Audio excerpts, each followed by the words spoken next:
build this way from observing beavers who have 8 million years of practice. I have 7. Donc il construit comme ça en observant ce que font les castors qui ont 8 millions d'années de pratique. Lui, ça fait 7 ans. La rivière canalisée, c'est l'autoroute qui est inhabitable en fait parce qu'il n'y a qu'une vitesse de flux, alors qu'ici c'est complexe, les passages sont complexes, mais c'est des endroits où on peut et veut vivre. Il y a des fois sur les cartes de la DDT, c'est important de voir que les rues, même les tout petits rues, sont classées cours d'eau. Et là, on a beaucoup de chance. Finalement, ils ne l'étaient pas. Mais voilà, c'est parce qu'on est rentré en dialogue avec la technicienne rivière de l'Auvézère qu'elle a pu nous montrer les couches de réglementaires. Parce qu'il y a plusieurs couches sur les cartes de la DDT, il faut le savoir. On se réfère toujours ensuite pour demander les autorisations à la L3350. Et c'est hyper important et ça justifie complètement notre action. Des personnes d'un peuple premier avec qui ils travaillent, qui expliquaient qu'ils allaient brûler la face nord d'une montagne parce qu'il y avait les salmonidés n'arrivaient plus à monter. Donc en brûlant, ils savaient qu'ils feraient descendre du sédiment dont le poisson a besoin pour faire les frayères, etc. Donc il y avait une compréhension de l'écosystème rivière, feu, salmonidés.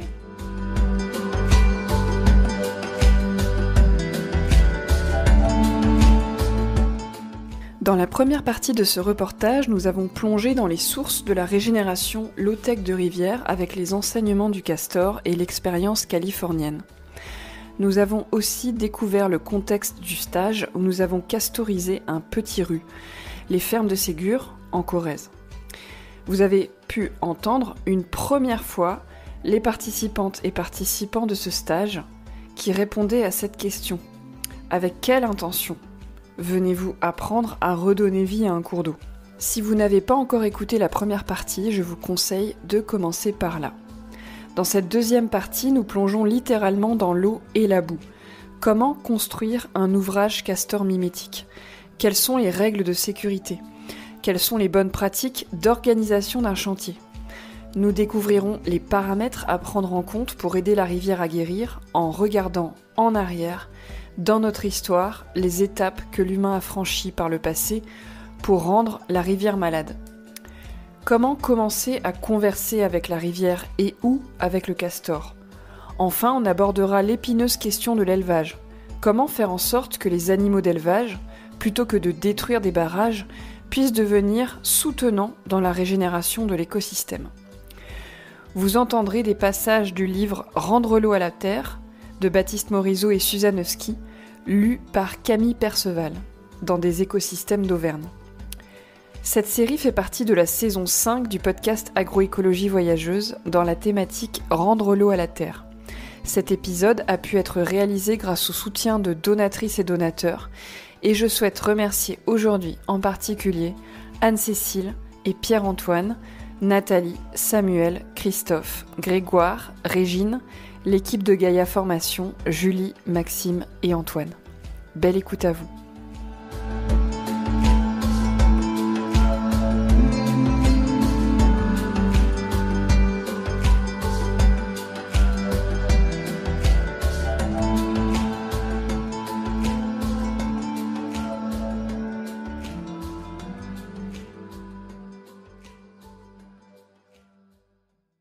Dans la régénération low-tech de rivière, nommée Low-Tech Process-Based River Restoration par Kevin Swift, le plus gros outil utilisé est la tronçonneuse.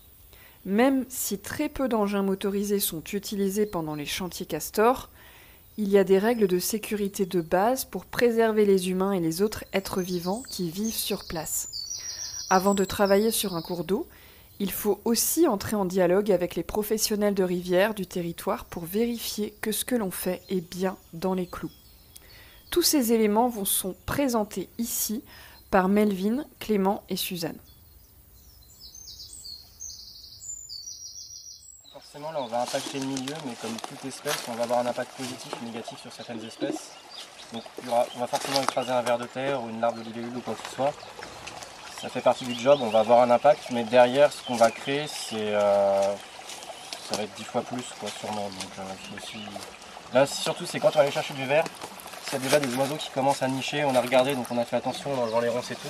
Et des fois, il peut y avoir des nids en construction, donc il faut toujours juste, quand on prend quelque chose d'un matériau, il faut voir autour ce qu'il y a, s'il n'y a pas quelque chose qui est en interaction avec. Vous allez bosser avec un peu des trucs coupants. Du coup, sur l'usage de la tronçon, je vais le rester moi parce que je suis équipé de pantalons anti-coupure et de chaussures anti-coupure. Astrid va descendre une trousse de secours. Donc, il y aura une trousse de secours en fait. Faites gaffe aux morsures de chien aussi, parce qu'il n'est pas commode le petit. Je sais pas s'il y a des gens qui ont leur... bon, c'est peu probable, mais on fait le petit speech, s'il y a des gens qui ont leur truc de premier secours. C'est lui. Voilà, si quelqu'un tombe, qui est... c'est lui, d'accord. Ça va, il n'y a pas que moi. On est deux. Il vous met en PLS. Bon, il y a peu de chances qu'on se fasse mal, mais essayez d'avoir toujours une attention quand on tire les branches. C'est piquant. Les yeux, on s'est déjà fait des petites égratignures proches des yeux. Enfin voilà, il y a plein de trucs à checker comme ça. Et de toute façon, il y a le tracteur, on n'est pas loin. Normalement, si vous êtes dans un chantier comme ça, loin d'un point, vous reprenez le point GPS, pour prévenir les secours de venir à la ferme, etc. Et voilà, il y a plein de trucs comme ça, mais ça, c'est rare dans un chantier low-tech. Mais bon, en forêt, en tout cas, on fait ça tout le temps. Et surtout, les scies japonaises, par exemple, faites pas des trucs où je tiens la branche comme ça, parce que ça râpe, ça rentre très bien dans les doigts. Et les sécateurs, ça se tient à deux mains, ou alors le petit, vous vous éloignez. Enfin, laissez pas un doigt dans la rivière, merde, ça me ferait mauvais genre dans ce genre de... Pour intervenir dans un cours d'eau, il faut toujours faire des demandes de dossiers auprès de la DDT. Même pour travailler sur un petit rue comme ça, on a consulté la technicienne rivière, on a consulté les cartes et on est obligé de vraiment suivre le protocole parce qu'on n'a pas le droit de comme ça privatiser l'eau. Et c'est des dossiers, on va faire bientôt, avec notre association, on va bientôt faire une formation en ligne avec Cédric Cadet, qui est donc gémapien et technicien rivière. Il va expliquer comment faire ces dossiers auprès de la DDT ou DDTM pour travailler dans les clous, parce que on veut surtout pas faire des choses pirates et condamner la migration d'un poisson ou quelque chose, donc on fait aussi très attention. Non, mais c'est important parce qu'on a eu... il y a des fois sur les cartes de la DDT, c'est important de voir que les rues, même les tout petits rues, sont classés cours d'eau. Et là, on a beaucoup de chance. Finalement, ils ne l'étaient pas. Mais voilà, c'est parce qu'on est rentré en dialogue avec la technicienne rivière de l'Auvézère qu'elle a pu nous montrer les couches de réglementaires. Et parce qu'il y a plusieurs couches sur les cartes de la DDT, il faut le savoir. On se réfère toujours ensuite pour demander les autorisations à la L3350. Et c'est hyper important et ça justifie complètement notre action donc avec ça après. Vous allez maintenant écouter la suite de la conférence de Kevin. Vous avez déjà entendu le début dans la première partie de ce reportage. Puis, Kevin partagera les premières explications sur le terrain. Petit avertissement pour la partie enregistrée sur le terrain. Clairement, c'est vraiment difficile de comprendre en audio comment se passe un chantier castor. Et c'est là que l'on voit les limites d'un podcast et l'importance de se mettre à faire en imaginant que nos mains sont des petites mains de castor. The first thing that we try to do on every build, every time, everywhere, is we look for a place where the incised trench is closest to a remnant channel or the floodplain, because we want to re-establish connectivity. La première chose à faire quand vous arrivez sur un site, c'est d'essayer de voir si vous avez un bras secondaire qui est fantôme. Des fois, les cartes LIDAR, elles permettent de les voir et de voir à quel endroit sur votre cours d'eau vous allez pouvoir réouvrir ce bras secondaire. And we call those places where you can a switch, like you would switch on a light. You can switch on access to the floodplain or a new channel. Et cet endroit, qui va vous permettre de récupérer la plaine alluviale, c'est le switch. Ils appellent ça le switch, c'est l'endroit où tu vas mettre des ouvrages pour réhumidifier latéralement.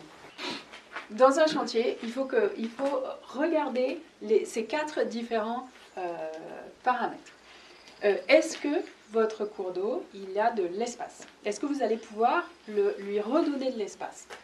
Donc le temps, c'est le temps de la vitesse du flux et du soleil que vous avez.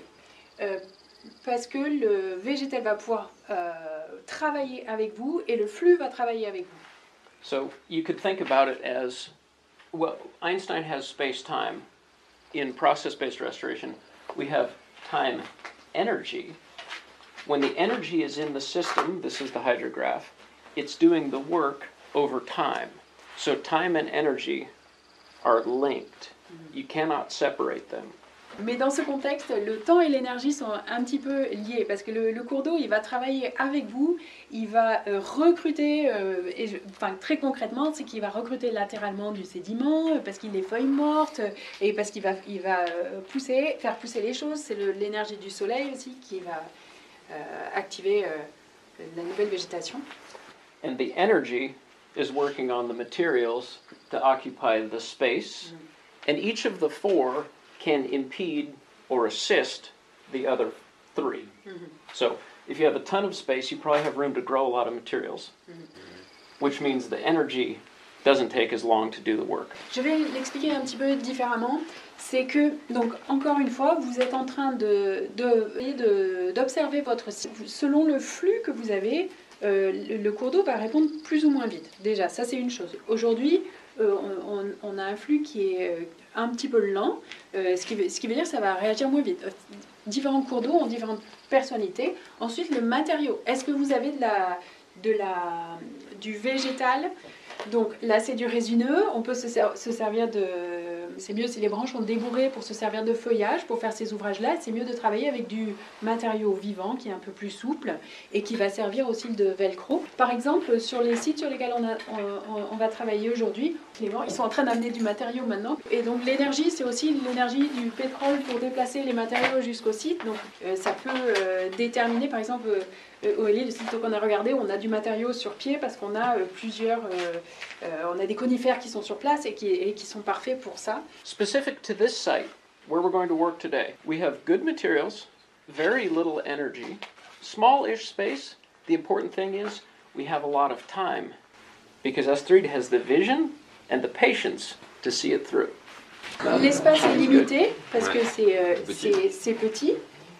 On a les matériaux, on a l'énergie et on a beaucoup de temps parce que Astrid a ouvert le temps pour régénérer les terres dont elle s'occupe. L'ingénieur moderne considère que le travail est fini une fois qu'il a posé la dernière pierre. Lorsqu'il a posé la dernière branche, le castor considère que le travail commence à peine. Ce n'est qu'une proposition pour moduler et faire répondre à la puissance du cours d'eau, qui est le vrai travailleur de force, dont les pouvoirs de transformation sont 1000 fois supérieurs à ceux du castor. We'll start with first principles and a small demonstration of building, then we'll all build some things together. On va commencer par les principes de base et on va ensuite commencer à construire. Okay. First thing we'll do is choose a site, then we'll prepare materials, then we'll build. So we're going to choose the site right now. Choisir le site, préparer les matériaux et construire. Et maintenant, on va choisir le site. Why here?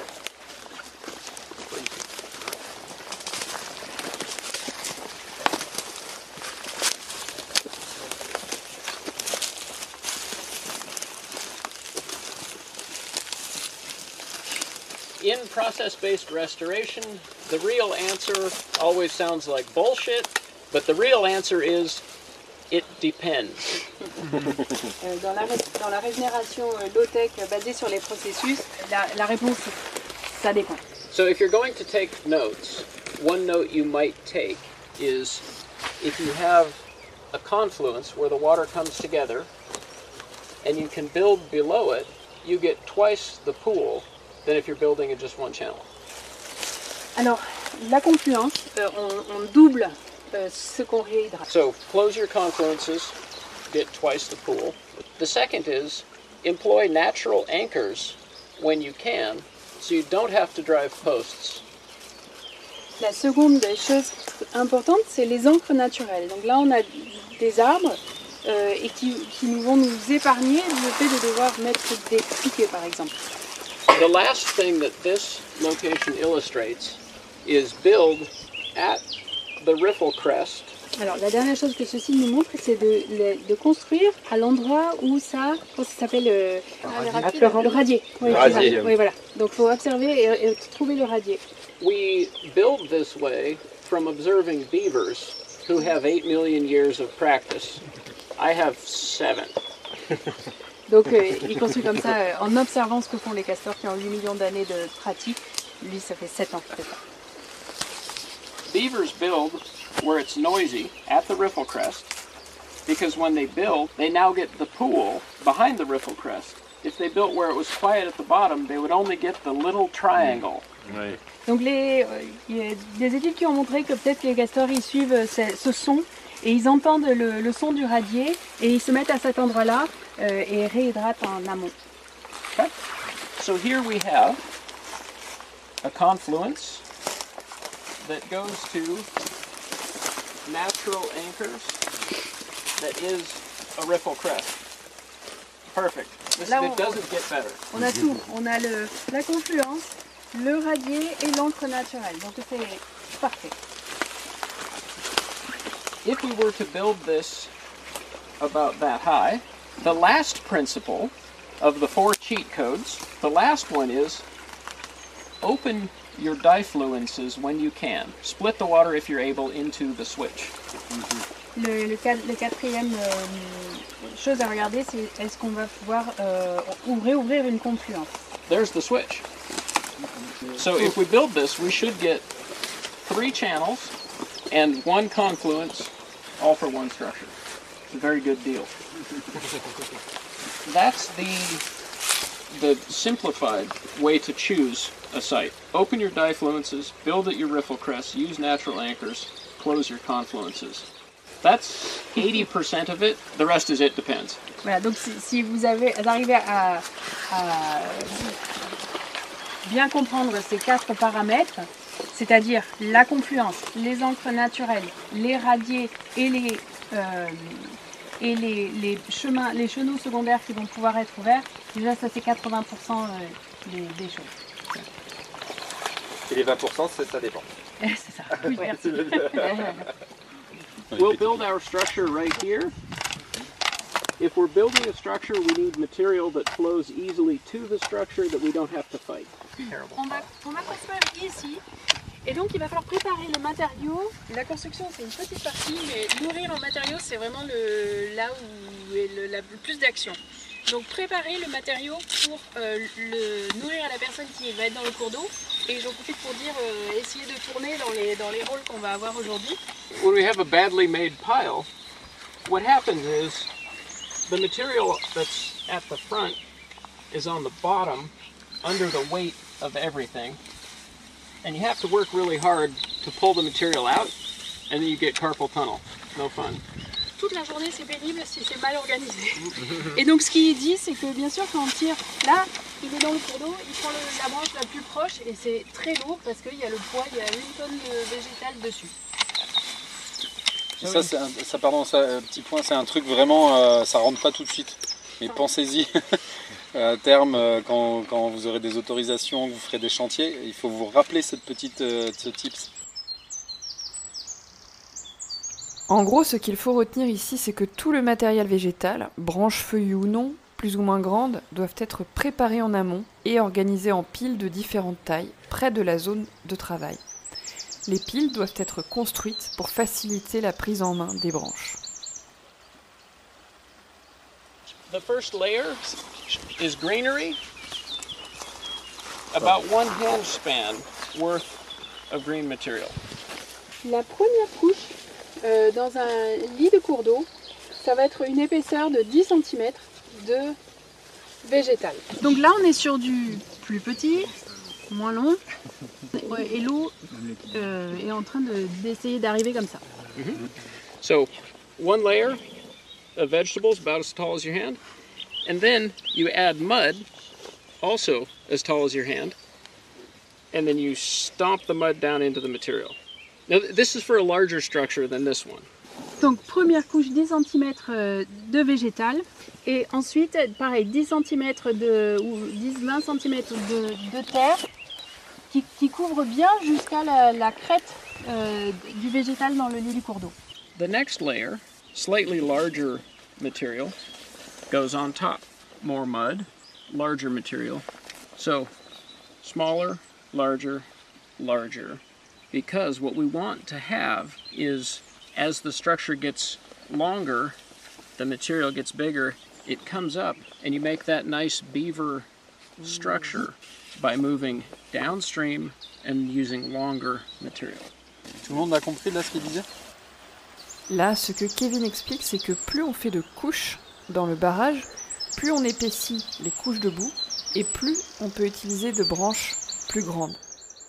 Donc au fur et à mesure qu'on est en train de monter, on est en train de commencer un toboggan en boue qui fait que l'eau elle va passer au-dessus plutôt que... Parce qu'en fait s'il y a du végétal qui dépasse, l'eau elle s'infiltre et elle va t'arracher, elle va tout arracher. Et alors je précise que cette méthode, c'est Kevin qui l'a développée dans le temps, donc qui est la plus, où ils n'ont plus besoin de piquer nécessairement. Le piquer c'est un peu la méthode des flemmards un peu des fois. Et aussi...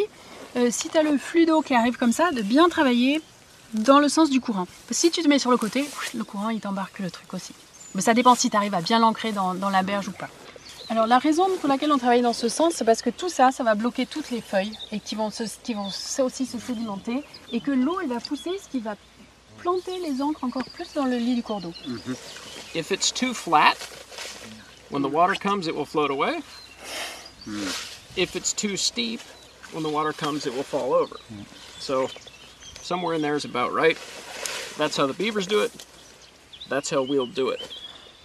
So let's get, say, this much, each of you, about that much material. À partir de là, tout le monde se met au travail, en testant, en tâtonnant, en rigolant, en doutant. Certains commencent à découper en plus petits morceaux les branches de genêt et de résineux et à former des tas disponibles pour celles qui ont les pieds, parfois les fesses dans l'eau, et commencent à monter le petit barrage. D'autres prennent de la terre mouillée sur les bords du rue pour la transférer sur l'ouvrage. Bernadette, la mamie du groupe, est à genoux dans la boue avec son joli pantalon en velours côtelé. Elle met une branche dans le mauvais sens et se fait reprendre aussitôt. Je pose mon matos de podcast, je prends une bêche et rejoins ceux et celles qui œuvrent. En ce début de journée dans la peau d'un castor, je commence à transpirer dans mes waders. À présent, remontons dans le temps pour comprendre quel est le processus qui a amené à la dégradation des rivières. Après la fonte des glaces sur Terre, on est à l'ère minérale. Ensuite, le végétal apparaît il y a 600 millions d'années. Et donc, le végétal qui apparaît sur Terre commence à se décomposer. Donc, quand le végétal émerge, il ralentit l'eau et l'éloigne de son parcours, la retient sur la Terre le plus possible.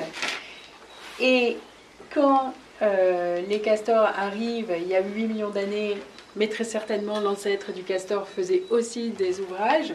Le castor, par exemple, un arbre qui tombe sur un cours d'eau, il va forcer l'eau à passer dessous, etc. Le castor, lui, il fait de bord à bord, l'eau passera ailleurs et force une complexification du parcours de l'eau. Et donc, et pour nous, c'est l'écobuage et aussi le début de la sylviculture, de construction de nos villes. Donc, moins de forêts, plus d'érosion et la simplification des cours d'eau qui s'accélère avec le recalibrage récent.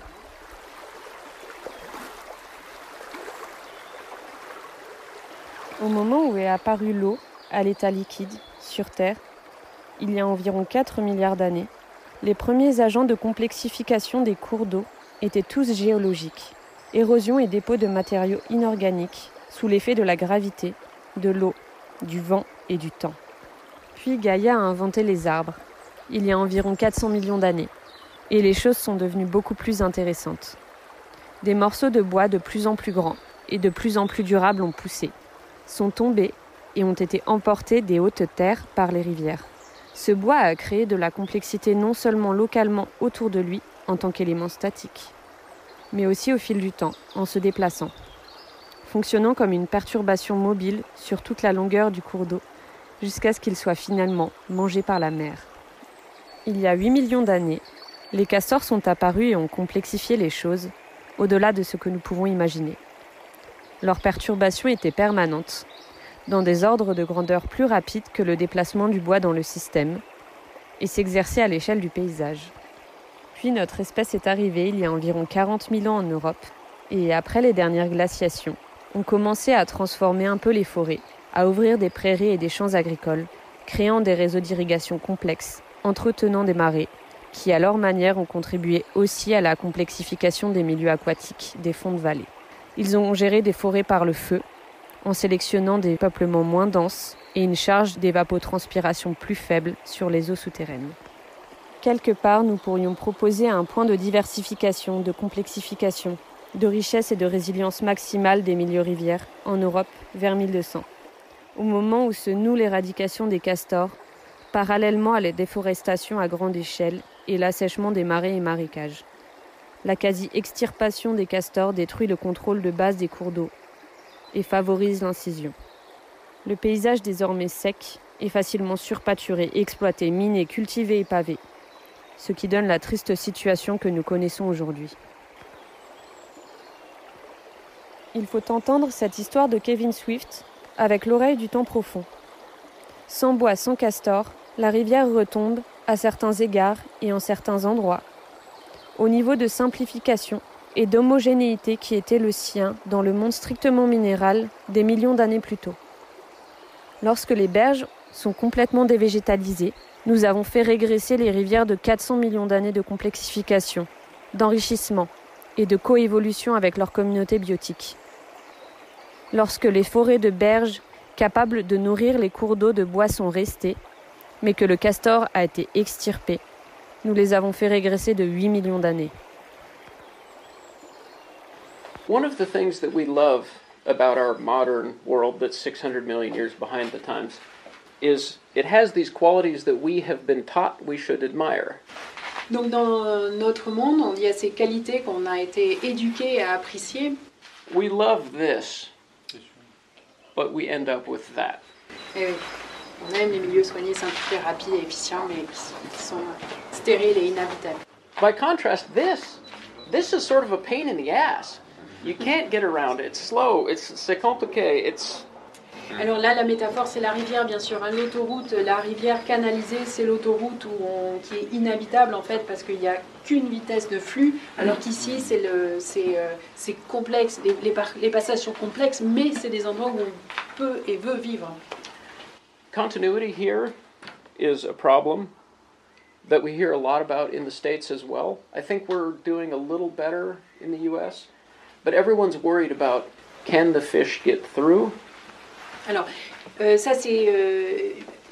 nous, en France, il y a toujours cette histoire de continuité écologique. Vous savez, ils sont en train d'effacer tous les seuils de moulin pour la continuité écologique.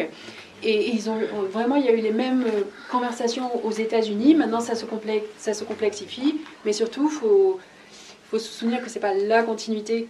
C'est pas seulement la continuité, c'est les continuités latérales et verticales et longitudinales.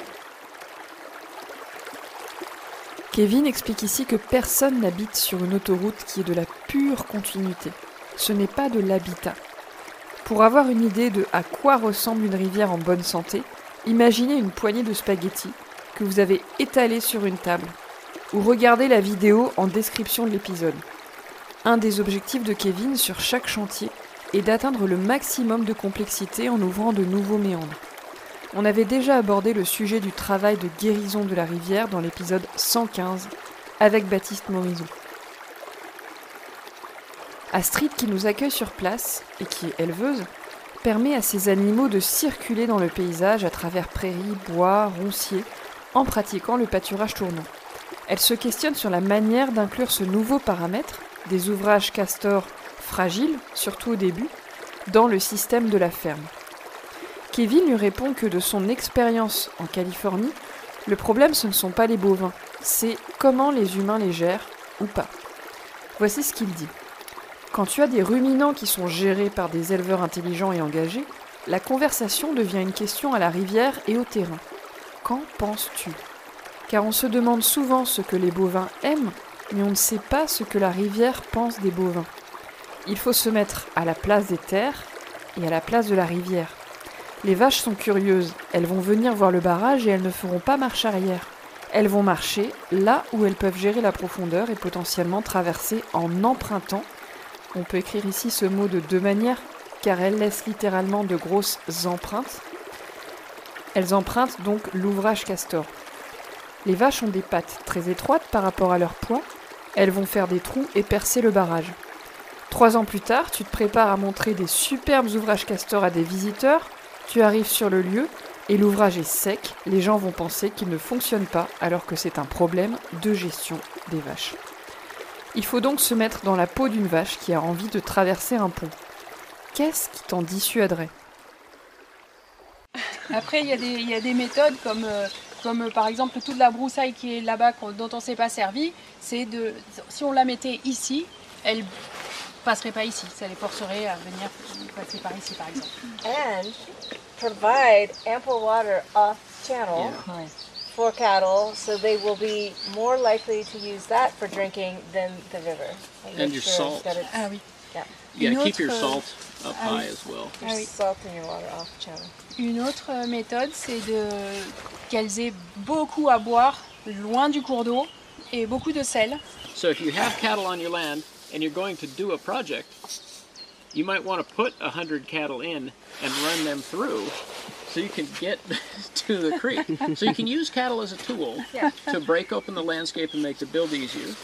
Tu peux collaborer avec les vaches parce que là-bas, par exemple, c'est elles qui ont ouvert le chantier. Elles ont commencé à casser les branches à l'intérieur et un petit peu préparer. Donc, on parle d'alliance.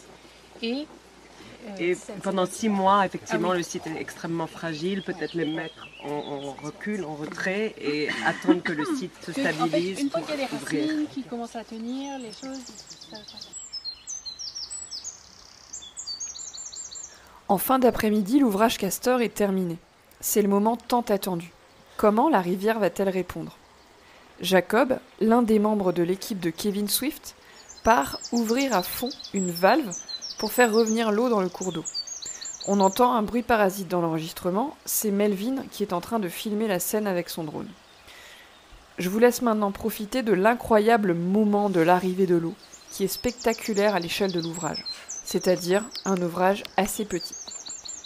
Kevin explique à quel moment il sera possible d'observer les répercussions de l'ouvrage construit.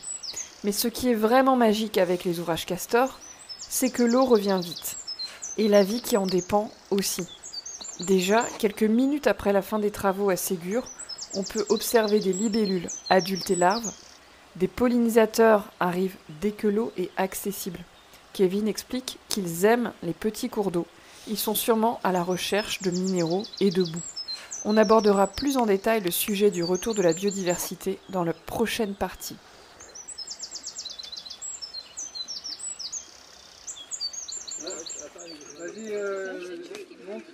Jacob, open it!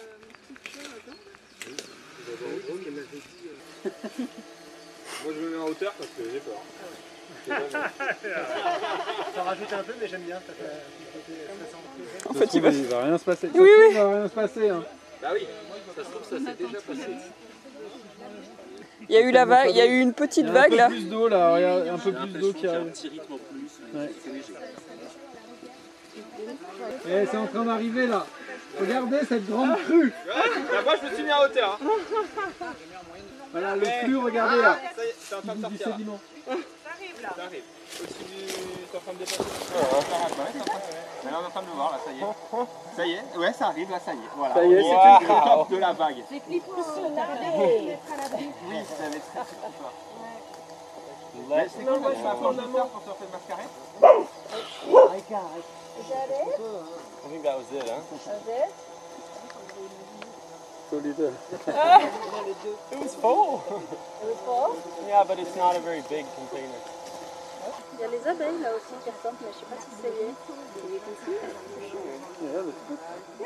Elles sont intriguées. Qu'est-ce qui se passe? Oh, it was so big. big at the scale of... It is. Et moi, oui, le switch. Ça y est, le switch arrive. Juste là. Ça y est, elle arrive. Ouais. Ah oui, il y a des branches. Là, il y a tout immergé.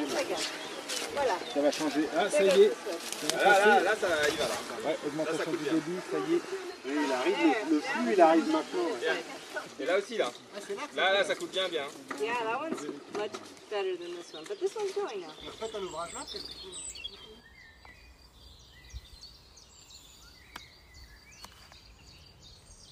We will eventually probably have twice the channel length that we did before, twice the aquatic habitat, but only when the land gets done drinking, only when it's full, will we see the results of this switch. Donc ça, on aura les résultats quand on sera retourné flux principal, mais pour l'instant, on va déjà avoir le double de vie aquatique. Mais on ne saura vraiment que quand ça sera complètement rechargé.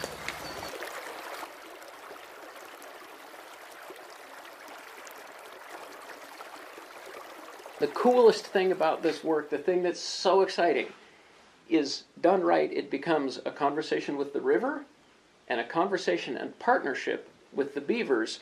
But if you do it wrong, they will critique your work savagely. They do not hold back. Et les cours d'eau, on leur fait des propositions. Et en fait, on revient, le lendemain, ça a changé. On revient un mois après, ça a vraiment changé. Alors ici, c'est leur compétition qui ont fait une proposition. Et voilà. Et la réponse du castor, c'était no way. Le castor, le lendemain, il avait construit, il avait creusé juste à travers cet ouvrage. Cet ouvrage est au mauvais endroit. Et donc ça To make the insult worse, having eaten this hole, they went upstream 10 or 15 meters and built another. Then we came back in and added posts to what they had built. L'insulte supplémentaire du castor, c'est non seulement de faire un trou dans celui-ci, mais d'aller faire un ouvrage juste au-dessus, qu'avec son équipe, ils sont allés renforcer. So it's now a three-part dialogue. C'est un dialogue entre Do you like this? rivière, No, we hate castor. it. How about that? Sure, we like that too. The California landscape is experiencing fires like we've never seen. You had a 20,000 hectare fire here. In the States, in 1 year, we burned 1 million hectares in a single year. So for us, fire is super important. This is a post-fire landscape, but what this is meant to illustrate is the potential for this work to capture sediment and clean up the river below your structures. 1 million d'hectares brûlés par rapport aux 20 qui ont brûlé dans les landes. Mais par contre, le feu est aussi une opportunité de recruter du sédiment. Donc ça, c'est après un méga feu. Ils mettent, donc c'est du bois brûlé parce que c'est la seule matière, il n'y a vraiment pas de sol, rien, donc ils se servent de ce qu'ils ont. Et regardez l'échelle et ensuite... Yeah, and for scale, this is one of our crew members. If she were standing in here, the top of the structure would have been about the top of her waders. Sur ces montagnes qui ont brûlé, tout ce sédiment qui est volatilisé, qui est de la poudre, il n'y a plus rien pour retenir le végétal, un orage là-dessus, en une nuit. Donc là, on parle du lit de la rivière qui est remonté de 2 mètres quasiment en une nuit. Alors ça, c'est ce qu'il appelle le temps accéléré. Là, ils font quelques ouvrages, ils font remonter le lit, ce qui fait que maintenant, le lit, il va méandrer ailleurs. Fire is the single best restoration tool we have for rapidly reconnecting incision to floodplains.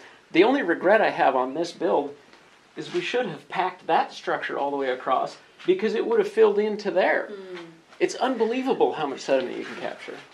Le feu, c'est un allié incroyable pour la régénération des rivières. Je vais raconter quand même une petite chose qui m'avait raconté l'année dernière. C'est que en parlant avec des personnes d'un peuple premier avec qui ils travaillent, qui expliquaient qu'ils allaient brûler la face nord d'une montagne parce qu'il y avait les salmonidés n'arrivaient plus à monter. Donc en brûlant, ils savaient qu'ils feraient descendre du sédiment dont le poisson a besoin pour faire les frayères, etc. Donc il y avait une compréhension de l'écosystème rivière, feu, salmonidés. La parenté du castor avec nous est beaucoup plus profonde qu'une simple convergence écologique, d'aménager son milieu en espèce ingénieure. C'est la tension d'amour et de désamour pour son milieu, tel qu'il lui est donné, que le castor en partage avec nous, le fait de n'aimer complètement son milieu de vie qu'une fois transformé par sa propre action. The thing that's extraordinary about this graphic to me is that a small rain event didn't do as well as a huge rain event. And I think the reason it got cleaner is because with more water coming in, the sediment gets pushed farther out to where there's more storage on the floodplain. The floodplain is your filter. That's the piece that's most important. Donc avec un orage plus violent, il y a davantage de sédiments qui est stocké. Et en fait, c'est ça qu'ils recherchent. C'est un dépôt du sédiment le plus largement possible parce que c'est ça qui va filtrer l'eau dans le temps. We have worked in some truly terrible sites. And they have taught us much more than the good sites. Luckily for you, most of France is a terrible site. So you'll learn a lot very rapidly. Donc ils ont travaillé sur des sites très très difficiles. Et là, ce que vous voyez pas, c'est que le cours d'eau est là. Donc là, c'est des barrages qui sont sur un lit majeur, donc des contextes de feu très compliqués. Et en France, on a beaucoup de cours d'eau très endommagés, donc on a beaucoup de... We have worked in every site you just saw. And in every site you just saw, we're seeing ecological lift, we're seeing new critters, we're seeing more water, we're seeing everything that we want to see in these terrible sites. Don't give up. If you see a terrible site, lean into that. Find out what that teacher has for you. Because your easy sites is like first grade. This is not PhD level. This is like university. We haven't built PhD yet. Et donc il dit il faut pas abandonner les sites qui sont vraiment endommagés. Les sites faciles, c'est l'école primaire, mais les sites qui sont vraiment compliqués, là c'est vraiment c'est les plus durs, mais il faut pas les abandonner, il faut y aller. Et voilà, cet épisode est terminé. Dans le prochain épisode, nous découvrirons les répercussions incroyablement rapides des ouvrages Castor sur le retour de la biodiversité. Je vous propose maintenant de prendre un temps d'intégration et de respirer quelques secondes ensemble afin d'intégrer les informations clés avec lesquelles vous souhaitez repartir. On va faire 3 cycles de respiration sur 4 temps à l'inspire et 4 temps à l'expire. C'est parti. Inspire. 2, 3, 4. Expire. 2, 3, 4. Inspire. 2, 3, 4. Expire. 2, 3, 4. Inspire. 2, 3, 4. Expire. 2, 3, 4. Continuez à respirer de manière naturelle et prenez un petit temps pour ressentir comment vous vous sentez maintenant. Quels sont les 3 apprentissages avec lesquels vous repartez suite à cette écoute ? Si cet épisode vous a plu, je serais très heureuse d'avoir vos retours via un commentaire sur Spotify, YouTube ou par mail si vous n'utilisez pas ces réseaux. Mon mail c'est opaline@agroécologievoyageuse.com. Pour aider à la diffusion de ce podcast, vous pouvez mettre 5 étoiles sur votre plateforme d'écoute ou encore l'envoyer à 3 personnes qui pourraient se nourrir de cette écoute. Le podcast Agroécologie Voyageuse est indépendant. Vous pouvez soutenir les prochains épisodes en faisant un don sur le lien Tipeee en description de l'épisode. À bientôt et pensez à mettre les mains dans la terre, dans l'eau bref, dans la boue régulièrement. Le vivant en a besoin, vous y compris.